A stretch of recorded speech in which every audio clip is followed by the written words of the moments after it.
They thought the secret would stay buried. They thought the shell company would never be traced. They thought the stolen texts would never see the light of day. But now the courtroom lights are burning brighter than ever, and the name Blake Lively is no longer glittering. It is trembling, because what has been uncovered is not just a legal misstep. It is a scandal dripping with deceit, manipulation, and desperate attempts to control the narrative, and the truth is clawing its way out. Piece by piece, shocking Hollywood and leaving everyone asking, how far did she go? How deep does this web of lies reach, and what happens when the image of perfection collapses in front of millions? It never ends. It never ends. The saga refuses to die down, and every day there are more twists, more players, more hidden motives waiting to be exposed. And here I am once again standing right at the center of it all, your guide through the chaos, your mirror, reflecting the madness, your queen of media, your original influencer, the one who has lived through scandals, seen reputations built and destroyed. And yet nothing compares to this. The It Ends With Us saga and all the saga-adjacent drama circling around it, because this is not just about one movie or one court case. This is about power, this is about money, this is about influence and the desperate fight to control the narrative. Because at the center we have belligerent Blake Lively with her carefully curated image of perfection, married to her more successful and very wealthy husband Ryan Reynolds. And yet behind the curated smiles there is turmoil, because Blake is no longer just a star. She is a combatant in a war of perception and truth. Then we have Justin Baldoni, the director, the actor turned mogul who has surrounded himself with an army, not just a legal team, but a carefully structured empire. His producing partner, his billionaire co-founder, the digital samurai, his agents, his handlers, his spin doctors, his inner circle so powerful that they can shift the narrative with one leak, one headline, one tweet. Then layered on top are the other players.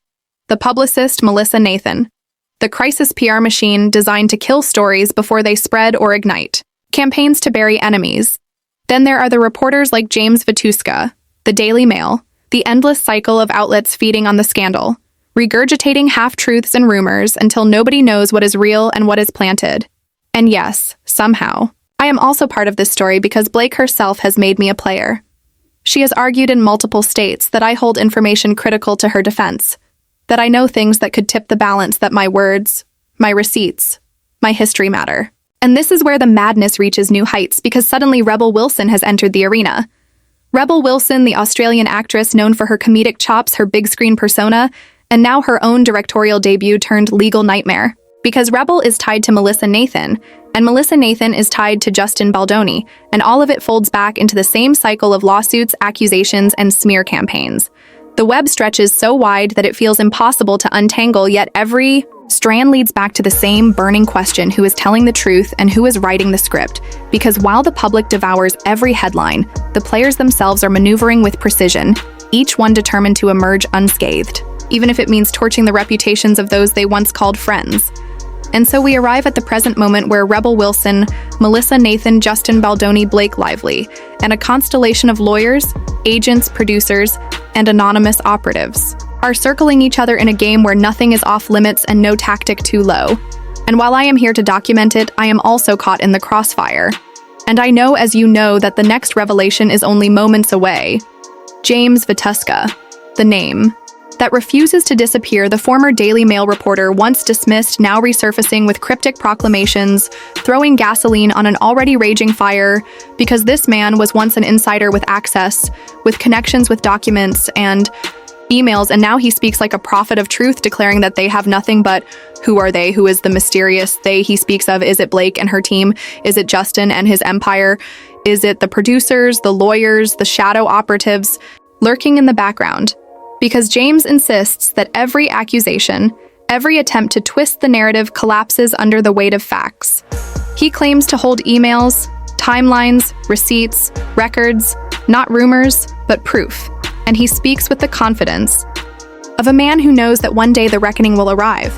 And when it does, he says they will stand empty-handed while he stands with stacks of undeniable evidence, ready to obliterate every carefully constructed lie.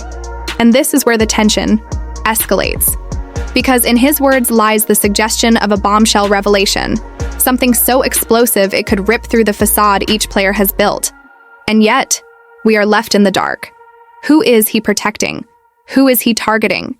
Is he a rogue journalist, determined to clear his name? Or is he a pawn in a larger strategy? His words echo like thunder across the saga. Every wound they tried to pin on me will flip back on them, he promises. The truth is mine, and the proof is undeniable. But still the question lingers: who is they? The suspense builds like a drumbeat in the distance. And as the community of fans, critics, and insiders lean closer, hoping for clarity, we are left with riddles, with whispers, with fragments that only fuel speculation. And what makes this even more unsettling is the timing, because these declarations from James arrive just as Rebel Wilson and Melissa Nathan step into the spotlight with lawsuits, accusations, and cross-complaints that mirror the same strategies we have already witnessed before: smear campaigns, hidden websites, whispers of scandal, weaponized PR tactics, the same playbook over and over again, and the names tied together like knots in a tangled rope. Brian Friedman, the lawyer who appears everywhere, like a phantom representing Justin, representing Rebel, once representing others before shifting allegiances. Melissa Nathan, the PR expert at the center of not one but multiple storms. Jed Wallace, the strategist whose name now appears in filings that accuse him of helping orchestrate defamatory campaigns against opponents. And all of this makes the narrative feel cyclical. A wheel of destruction spinning again and again, each new scandal echoing the last, each player overlapping into the other's drama, until there is no separation between stories, and suddenly Rebel's feud with her producers over her film. The Deb feels inseparable from the "it ends with us" battle, inseparable from Blake Lively's legal maneuvers, inseparable from the accusations of smear sites against women like Amanda Ghost and Stephanie Jones, inseparable from the whispers of racially charged attacks planted to destroy reputations. And in the middle of all of this is the question of optics. How does it look for Justin Baldoni that his lawyer, his PR expert, his allies keep appearing in lawsuits tied to smear tactics? How does it look for Blake Lively that she has dragged even me into her defense? How does it look for Rebel Wilson to be painted as a faux feminist who weaponized her platform and allowed paid professionals to allegedly attack her business partners? The optics are messy. The optics are damning. The optics suggest a pattern, and patterns in Hollywood are never coincidences. They are strategies. They are plays designed to protect power and crush opposition. And so the stage is set once again, the players are locked in position, and the audience, the people are watching, wondering not if but when the next revelation will drop, when the next filing will surface, when the next text message or email unearthed in discovery will connect the dots that prove everything we feared was true all along. And now we shift our gaze to the filings themselves, because buried inside these dense legal documents are not just technical arguments, but windows into desperation. And when you strip away the formal language and the citations to jurisdictional statutes, what remains is a portrait of Blake Lively's legal team clinging to threads so fragile they dissolve under the slightest pressure. Their centerpiece argument that Jed Wallace belongs in a New York court hinges on nothing more than an Instagram caption. A caption that was not only flimsy as evidence, but misquoted entirely, because they claimed she wrote "Blue Jean Baby New York Lady," as if quoting some cultural anthem rooted in her presence in Manhattan. Yet the lyric belongs to Elton John's Tiny Dancer, and anyone who has ever seen Almost Famous knows the line is "Blue Jean, Baby La Lady" seamstress for the band, not New York at all. So the entire theory collapses before it can even breathe. And here lies the absurdity: if this is the best they have to keep Jed Wallace in their orbit, then what does it reveal about the rest of their case? What does it say about the structure of their entire legal war when they are staking jurisdiction on a misremembered song lyric posted to social media? The irony is almost poetic. A multi-million-dollar lawsuit hinging on a botched Instagram caption that may or may not have even been seen by the accused. And when Wallace's lawyers dissected this, they did it with surgical elegance, slicing through the argument line by line, exposing it not as weak, but as laughable. Because how can you ever prove that a specific individual read a specific post? And even if he did, how does that bind him legally to a courtroom hundreds of miles away? The logic is not logic at all. It is smoke and mirrors. And in that smoke, the desperation becomes visible. This is not about evidence.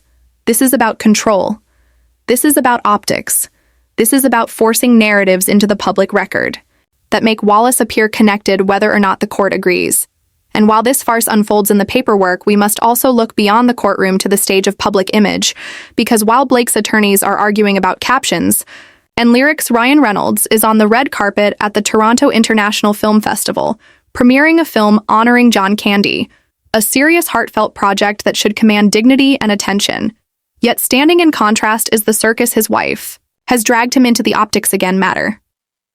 Imagine the photo ops Ryan smiling alongside Hollywood peers celebrating Canadian cinema, while back in New York, his wife's team files papers citing Elton John lyrics as jurisdictional proof. The split screen is almost surreal.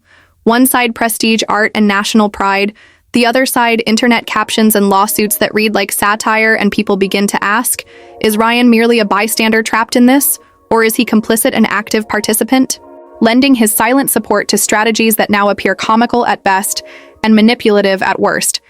And then comes the internet, the memes, the Reddit threads, the viral images showing Ryan surrounded not by fans but by managers, publicists, lawyers, captions mocking that the love he receives is love for his money, not his art, not his character, but his wealth and brand.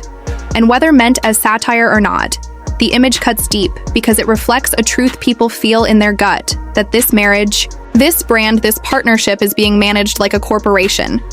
Every statement, every appearance calculated, not spontaneous, not authentic, but curated to maintain an empire that is now cracking under pressure.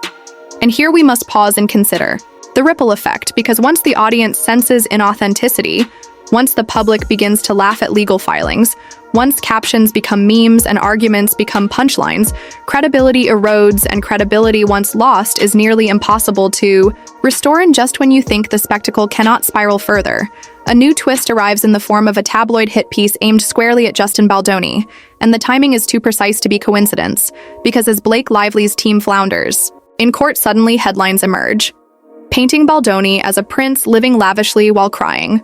Financial devastation, and the irony bleeds from every sentence because the so-called evidence offered is laughably thin. Paparazzi shots of him hiking in Sweden, wearing flip-flops in Hawaii, existing like any human who takes a holiday. Yet somehow spun into proof of decadence, they even cite his estimated net worth of $6 million, as if it is an obscene fortune, when, in truth, it is a modest figure in the world of Hollywood. A figure dwarfed by Blake herself and astronomically smaller than the empire of Ryan Reynolds, who commands hundreds of millions.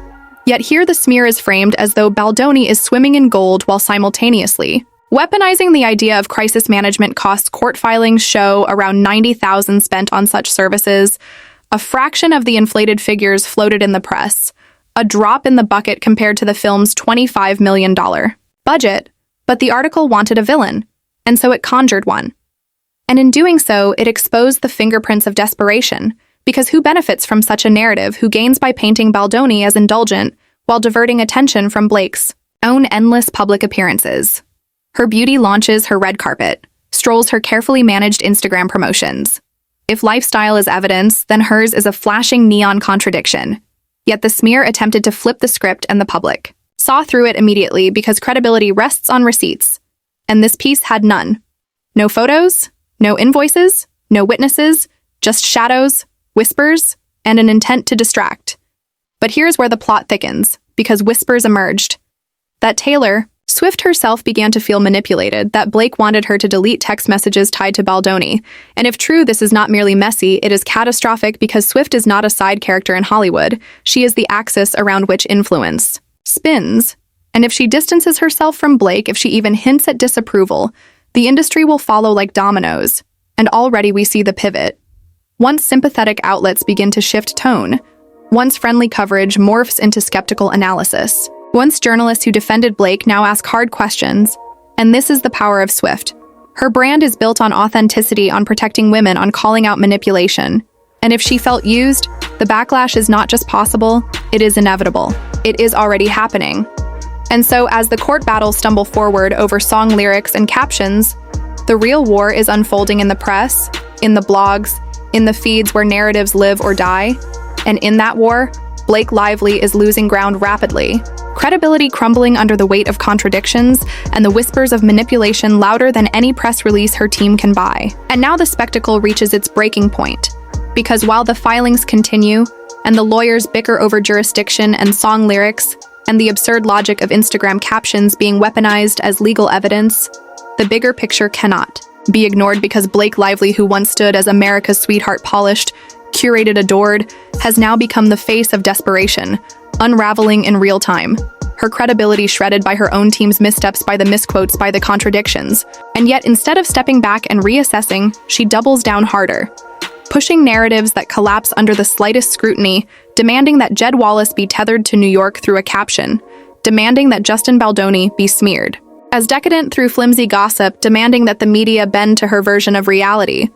But the walls are closing in because audiences are sharper. Now they dissect filings, they recognize PR plants, they see through the timing of hit pieces, and when the internet starts laughing at your strongest evidence, when they turn a courtroom filing into a meme, when your own caption becomes a punchline, the damage is irreversible, and the haunting part is that this saga is not confined to legal documents.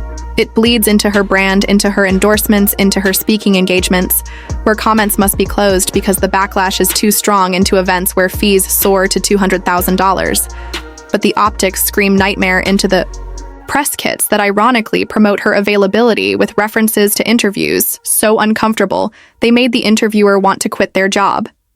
The machinery of control is slipping, and the illusion of perfection is shattered. What remains is a portrait of someone fighting battles on too many fronts. A portrait of someone who built an empire on likability, now standing on quicksand. And as Ryan Reynolds steps onto red carpets in Toronto, presenting serious work honoring a beloved comedian, the contrast could not be starker because while he commands applause, she drowns in ridicule. While he embodies credibility, she embodies contradiction, and you can almost feel the tension in every photograph of them together, as if the world itself is asking the question, is he trapped in her storm or is he part of it?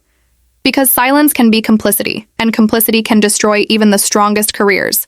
So the stage is set and the stakes are higher than ever. And so, we arrive at the edge of this saga, staring into the wreckage of reputations and wondering how it all fell apart so fast.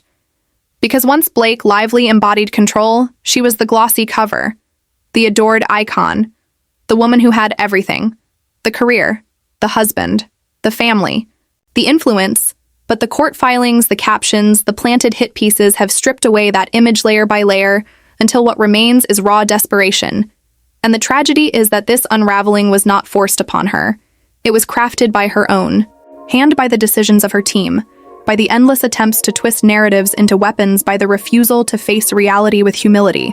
Because when you argue that an Instagram caption proves jurisdiction, when you misquote Elton John, when you unleash tabloids to smear your opponents, you reveal not strength but fragility, and the world is watching and laughing, and the laughter is louder than any curated brand, louder than any speaking engagement, louder than any red carpet. And yet even in the collapse, there is suspense, because what comes next will either destroy her completely or resurrect her, if she chooses accountability, if she faces truth without spin. Perhaps there is a way forward, but if she continues this path of denial, of desperation, of weaponizing every tool at her disposal, then the fall will only deepen and the silence from those around her speaks volumes. Taylor Swift stepping back, the media pivoting, the fans questioning, Ryan Reynolds looking ever more distant. And it all paints a picture of a woman isolated at the very moment she thought she was most powerful. So as we close this chapter, one truth remains undeniable. Sometimes the most revealing part of a story is not the victories but the collapse, and here in real time we are witnessing one.